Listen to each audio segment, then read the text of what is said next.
Hey friends, it's Editing Misty here. I just want to let you know that there's some popping with the microphone voiceover, and I apologize for that. I'll see if I can figure that out for next Friday. I'm also going to include timestamps, that way you can find it, because the intro is a little bit longer than I anticipated. But yeah, so okay, back to the video. Hey there everyone, it's Misty here. Welcome back to the Stamp Anything YouTube channel. Hey, hi, hello. I know you're like, Misty, you literally said goodbye back in April. What are you doing? So before we get into today's video, I'm going to give you hopefully a quick update on me and what's been going on and why you see my face again. And then we're going to get into this July release, which is Chef's Kiss. So back in April, I mentioned that I was basically had some kind of fusion of my spine, like over my head. It was either going to be a total spine fusion, or it was going to be like C2 to T2, which is like basically your skull down through your shoulder blades. It was going to be one or the other. Neither sound like a fun time. And I was just like, my mental health was in a bad space. I just started a new medicine to help with that. Like, I just had so much anxiety and just all of it, and I couldn't create. Like, I never even stepped in this room until probably 3 or 4 weeks ago. I was just really going through it, and there was a lot of feelings and stuff mixed up in this surgery because I should have had it already, and just some betrayal by Dr. blah blah blah. So fast forward to the end of April, I get 3 new images done. So I had an MRI on my cervical, thoracic, and lumbar spine.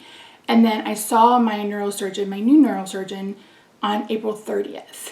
And in that meeting, she reiterated that I do need a C2 to T2 fusion. And if you don't know what that means, is they go in and they do like a laminectomy, which kind of removes the back of the disc.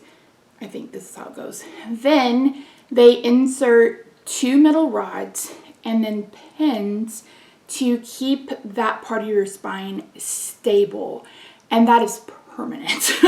So going forward, I will have a very limited range of motion when it comes to using my neck. She said no will be very easy. She said yes might be, will probably be an issue. So she said, there wasn't a lot of progression from, the 2022 MRI through now. So my disease has progressed. I have a genetic disorder. I've hit the genetic lottery, let me tell you, that causes the ligament that is between the disc and the spinal cord to calcify. And I have a good, 3-4 levels, maybe even 5 levels of severe spinal cord compression.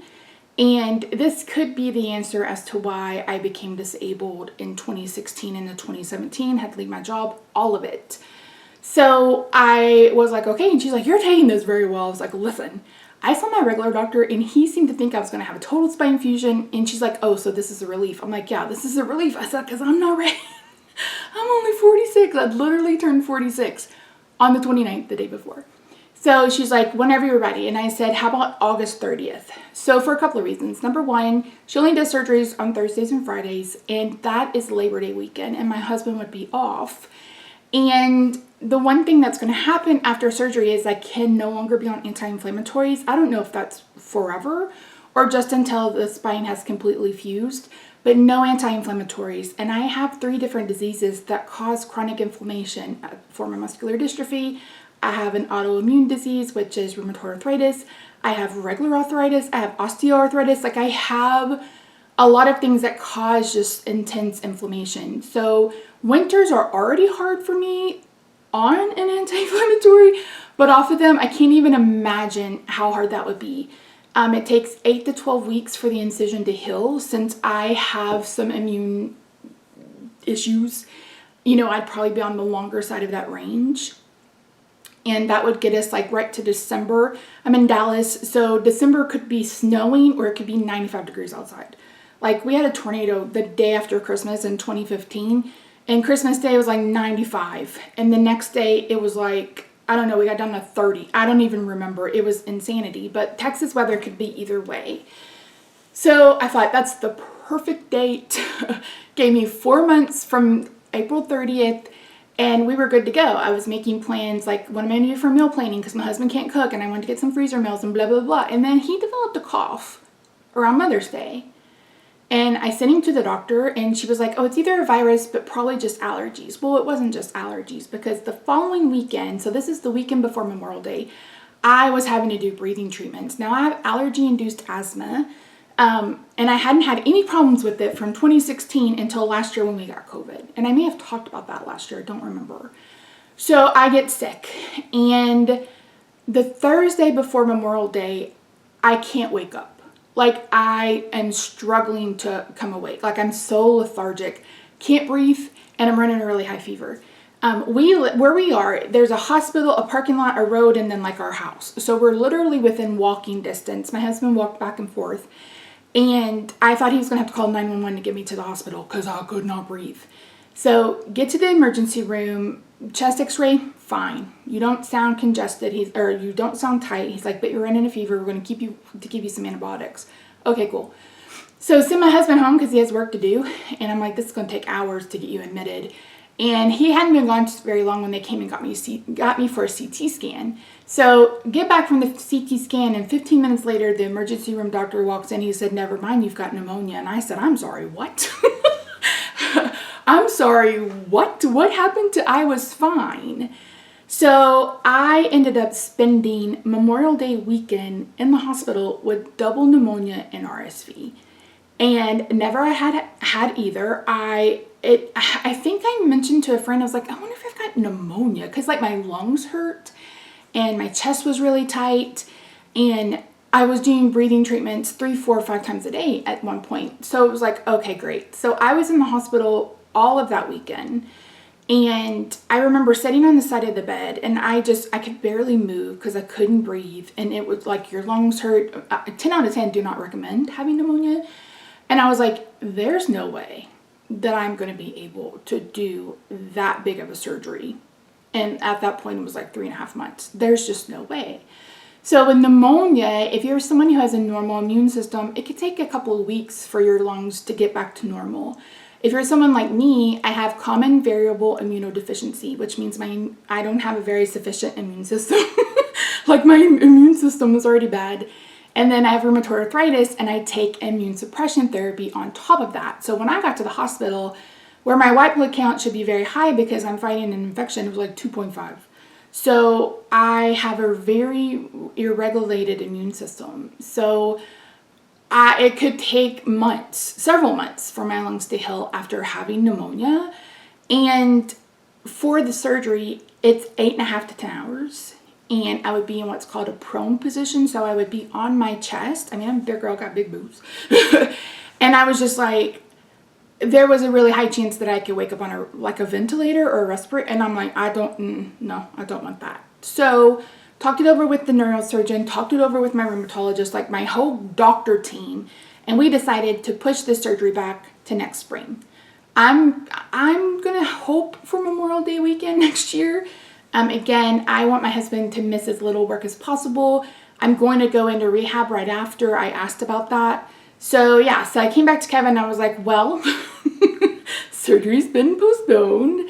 Can I come back? And he's like, sure, when do you want to come back? It's like, probably August. And he's like, you probably want to come back before July. And I was like, oh, really? He's like, yeah. So funny thing, I think I've been with Stamp Anything now is this my second year? Are we going on my third year? I don't remember. But in the very first meeting between I, and Annie, I said, can I get a strawberry shortcake collection? I said, can we do a grab and go box? Can we do a bundle? I periodically asked for strawberry shortcake girlies. And so ask and you shall receive. And this had been in the works before I quit the design team. So I'm back. I will be having surgery at some point next year. If something happens and it's an emergency situation, I'm just going to have to deal with it and get it done. But this gives me enough time to get some more weight off. I've already been losing weight, and just be in a better position physically for such a demanding surgery. So yeah, so anyway, I was like, oh my gosh, this is a big release, you guys. There are 3 regular images, like a normal release, and then there are 3 digital images. And if you missed it, we had an Instagram hop last week, and it's still open, so you can go hop along and see all of the projects everyone did, and also enter to win for prizes. And you can do that, and it ends tomorrow, the 20th at 11:59 Eastern time. So make sure you go look and get your comments in as soon as you can. Fun release, and the projects, you guys, and the projects are so cute. And I actually commissioned Annabelle to create me art or cards with all of them. So yeah, anywho, so in today's video I am coloring Lemon Meringue, Mint, Tulip, and Apricot, and I'm coloring Hopsalot, which is the little bunny, Frappe the Frog, which is for Lemon Meringue, and something Mallard. I don't remember what Mint Tulip's little animal is. So yeah, so I'm wearing my Strawberry Shortcake shirt. I have been obsessed with Strawberry Shortcake again over the last couple of years. I've got Strawberry Shortcake makeup, I've got shirts, I've got little miniatures, I've got the original 1979 dolls. I loved Strawberry Shortcake growing up, and I am kicking myself now going, Misty, you should have saved all of that. I had the dolls, I had the house, I had the furniture, all of it. But I think because I think when we go through stress, especially when you get to this age where I'm like 46, it's like you want things that remind you of a simpler time. And I started getting into the Strawberry Shortcake 4 or 5 years old, you know, so it was like, I wouldn't mind being back as a 5-year-old where there was no worries, no bills, no health issues, none of that. So I've really enjoyed getting back into collecting and just, you know, just having fun with it. And I appreciate, oh, phone case. I'll pop in a picture of my little display, and in the video I share with you the little dolls that I have that I'm taking inspiration from. So that was not a very short intro, was it? So in today's video, I'm just going to be walking you through the coloring of the 3 images, and then I will share with you the final cards. And like I said, I will have the information for the Instagram hop listed down below. I will link the Stamp Anything Instagram, and then I will just have the list of everybody else. But if you go to Stamp Anything's Instagram post about the hop, you'll be able to hop through everybody. And if you're like, what is that? It's where a group of people come together to share whatever, and we share in, you know, sharing projects, and you can go from person to person's account, leave comments in order to win prizes. So there are some prizes involved. So yeah, anywho, that's why I'm back. July's release is flippin' fantastic. August's release is flippin' fantastic. I am so excited to be back. I'm so excited to feel creative, etc. Now, there's one thing I need to warn you about. I should be wearing this, but I took it off to put on makeup. I have an issue with the sheath of the tendon on my arm, and you're going to see me in a brace for the next few weeks. I don't wear this big ugly one because I can't do anything with that one, but I just wanted to make you aware because I figure someone would probably ask about that. So yeah, this is the longest winded intro of my life. So anywho, hi, welcome back. We will be having a 1,000 subscriber giveaway in the next couple weeks, so keep your eyes peeled for that. Let's see if we can get to 2,000 by the end of the year. Let's set a new goal. Don't forget to subscribe if you haven't already, and turn on your bell notifications. There are so many more, there's so much more content going up. B, who is a new designer to us, posted a video on Thursday coloring Orange Blossom. She's so stinking cute. So yeah, so more content to come your way. Anywho, that's it. Let me stop jibber-jabbing. Let's head over to the craft table, and I'll walk you through coloring these really cute Strawberry Shortcake characters. All right, friends, let's take a look at the characters that are the digital images. We have Lemon Meringue and her sweet little frappe frog. We have Mint, Tulip, and Marshmallow. And then we have Apricot with Hopsalot. And I have the miniatures. So this is the miniature of Lemon Meringue. Oh yeah, I need to take this off. Well, I'll put on a different one. And then this is Apricot with Hopsalot. And then this one is Mint, Tulip. Aren't they cute? And then I have the actual doll for Apricot. You can see that her hair is white as snow. And then this is Hops a Lot. And I probably put up my kind of shrine. Let us stop talking and we will get into the video.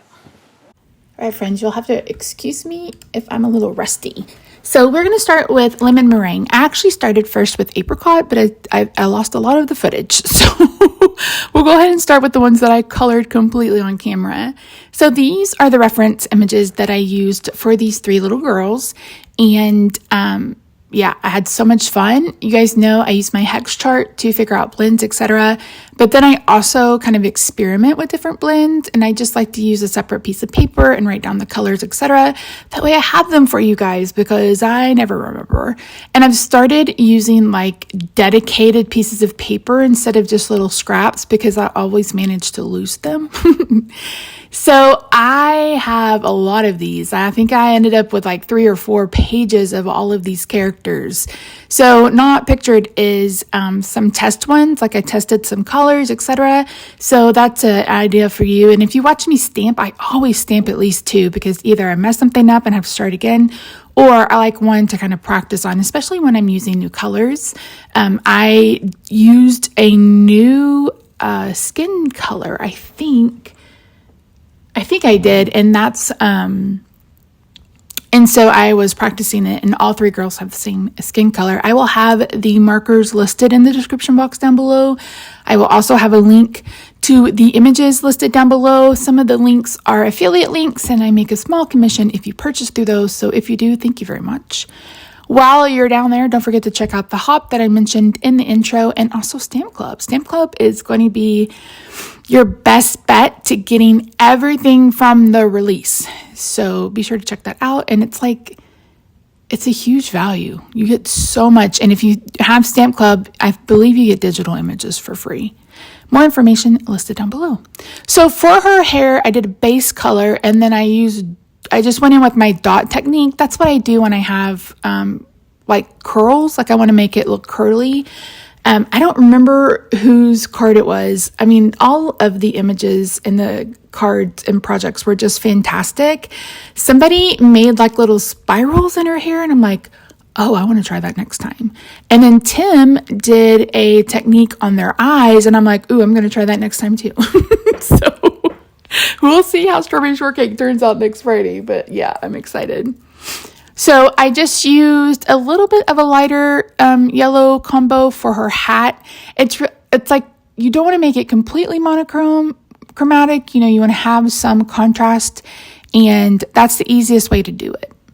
So for her skin, I started with my darkest color right around her hair, and then I just slowly bring it back in. Now, I don't use the same colors as like Kevin and Annie and Steven and them do. I think I've mentioned before, for some reason, I can see gray and see purple under skin, and I just don't like the look of it. And coloring is very personal, so you do what you want to do, but this is how I do it. And I feel like it's a little bit easier. And I always color up to the bottom of the pupil because I can't. I've tried. I've tried making the white circle around the eyes, and I just can't seem to accomplish it. So I ended up mistakenly coloring her legs as her skin tone when she actually wears leggings. And I'm going to show you in just a minute when I realized that and what I thought I might do. And then I was like, Misty, it'll be fine. She'll be fine. She'll be great. So I am coloring her similar to the little figurine. And on the little figurine, her little flowers are pink instead of white. And I love adding that little pop of pink. I think it worked out beautifully. Now for the orange, I'm not doing any fancy blending. I'm just putting down the orange. For the dress, I'm going to take my darkest color and go around the lines on the inside and on the pleats, and then I'm just going to blend out from there. I feel like I do pretty simple coloring. I'm not someone who cares about a light source, etc., etc. I just want to color. Like I've always loved to color. When Rob and I very first dated, I ended up in the hospital, and he was like, "What can I get you?" I said, "Can you get me some crayons and a coloring book?" It's just relaxing to me. I had about 2 hours of footage from these images, but number one, I'm a slow colorer, and you guys know I just turn on some YouTube and color. But again, it's also just relaxing. And again, I've wanted this release for years, so I'm just stupid excited to be coloring them. So for the little Frappe the Frog, this is where I realized I didn't give her leggings, and I tried to do this. So this is a micron pen. You just need a pen that is, what's the word I'm looking for? Archival. If you get like archival ink or whatever, you can color with Copics. And it turned out really cute. Like, they turned out really cute. But I cut them out and I was like, I don't really like the look of this. It would be easy to tell that I had literally cut them out and cut them off. But here you can see this is my practice image, and this is what I mean. Like, I play with how I'm going to do the shadow or give the highlight. I play with colors, etc. And it would have looked kind of cute, but I decided to just go with how she was. I think Kevin also did plain legs too, or naked legs. What would we call that? I don't know. Don't ask me. So for the flower petals, I'm doing just a little bit of blending. I started with the darkest color toward the center, and then just blending that out with a lighter color. Again, just really simple coloring. You don't have to be someone who uses 4, 5, 6 colors, etc. Coloring is very personal. Just play around with it and see what you like. Everybody has their own technique. Everybody has their own style. And some people start with, a lighter color first. I tend to start with the deeper color. I didn't on her hair, and that's just because I didn't want to have a bunch of white. So, yeah. So the frog, I just used the same 2 colors I used on her headband. He has on leggings himself, and then like a little something on his tummy. So if you didn't know, the artist who illustrated the Strawberry Shortcake collection, or like world, she also is responsible for Care Bears and Get Along Gang. And I'm sitting here looking at a Care Bear calendar hanging on my wall. So this is the finished card, and I'm making it real slow so I can talk you through it. I had the most perfect doodlebug paper ever in your life. Is this not the most perfect doodlebug paper you've ever seen? So for her dress, I didn't feel comfortable using a marker and doing circles, so I just added rhinestones, and then I put her in front of a fence because that's how she was in the picture that I used. And then there she is with her little figurine. So that was a Lemon Meringue. Now let's do Mint Tulip. Okay, so I'm pulling her up again to see kind of what colors I wanted to use. Her hair is more of like an orangey blonde, I think. So I went ahead and just pulled in these colors. And again, she's a character, so I don't feel like you have to replicate a human color, hair color or whatever. I am not the best at flicking, and I'm not someone who has hair strokes, and I'm not someone who likes a big highlight. So I just start around the edges with my deepest color. The deepest color goes behind her because that's the hair in the back. And then I just go back over it. So I do it once, and then I go back over it, normally with the darker color. I'm coloring her skin the exact same way, starting with my darkest color around her bangs and just a little bit around her face, and then around her eyes with the mid-tone, and then over it with the light color. And then I just do it again. I do it again. And then I eventually color her tongue. I don't know. I don't think I showed you coloring Lemon Meringue's tongue. I don't remember. So for the green, her green isn't like a YG green. It's more of like a muted green. It's more like a cool tone green, so like a more, not bluey green, but you know what I mean. It was like a more brown green, I guess. So I played around with some blends, and I really liked the ones that I picked out. Again, I will have all the markers listed down below. So I'm just doing the same thing, starting at the tips and then working my way back. And then for her tulip, it's white, but there's green accents underneath and on top. So I did kind of the same thing. I left the rest of the hat white, but I brought in, I think, B quadruple 0 to add just a little bit. And then I used the blender pen to kind of pull the green down and then up. For Marsh Mallard, I'm using the exact same colors. I'm not doing any fancy blending. I did a little bit on his hat, but that's just because there was enough room to do that. He got her hair color and then a little nose, orange on his nose. Now, for her outfit, she's wearing like a romper over a shirt that has yellow tulips on it. And the one thing you can't see on video, but you can see in person, is that I use a gold glitter pen, gel pen, to add dots on her shirt. I just thought that was the easiest. And I cannot do circles, so I don't want it to look Willy Wonka, so I didn't do it. And I ended up cutting these all out by hand. And I'm adding Nuvo shimmer to all of them because I can't not have shimmer. So this is the finished card. This is actually a shaker card. And what I did was I made my scene, so with the daisies out of different pattern paper and then mallard.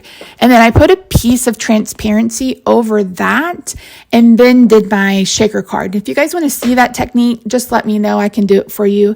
And then I love the pictures with their little character right beside them. I think Anne did an amazing job on these little characters and I absolutely love them. If you notice, I've started putting 2 little dots on their pupils and I really like it. So you missed quite a bit of me coloring Apricot. Now, she has white hair. And when I did 2 of her, the initial one, I tried to add like a little bit of gray and a little bit of blue. And I was like, I don't like it. I felt like it was making the rest of it look a little dingy. So I brought in these E's, E15 and E13, I believe, and used those to add just a little bit of color to her hair. And then I also used a peachy color rather than a pink color to do her blush. And then I'm just adding a little bit of color to the stem and to the leaf. Now her colors are turquoise and peach, which if you've ever seen my craft room or little like glimpses of my craft room, or if you've ever seen my master bedroom, aqua, peach, and purple are my colors. So I absolutely love this. So this is where I attempted to do dots on her. She's wearing overalls, but her undershirt and then her cuffs are have white polka dots. And I hate the Uniball Signo. I hate the Jelly Roll. So if anybody has an idea on a very fine tip white gel pen, let me know.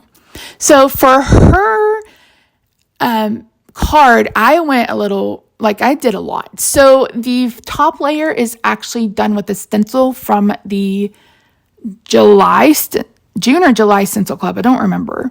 And then those are supposed to be apricots behind her, but it's actually an apple.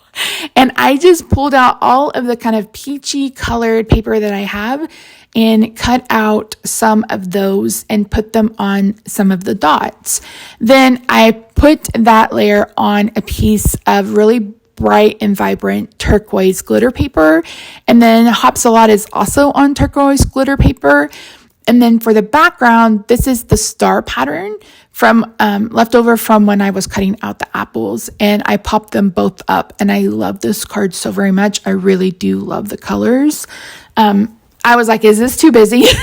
I messaged P and I'm like, is this too busy? Like I really struggled with how I wanted to do her card because I didn't come into this with like an idea for her, but I love it. I really love it. And I hope you guys enjoyed this release as much as we did. And again, make sure you check out the Instagram Hop. Everything is listed in the description box down below. Here's a look at all 3 of them together. So cute. I love them so much. So don't forget to subscribe if you haven't already. Be sure to check the description box to find all of the links, all the information that you need. Subscribe, hit the bell, like the video, and I will see you next Friday for another Fanny Friday. We're going to color Strawberry Shortcake. Okay, bye for now.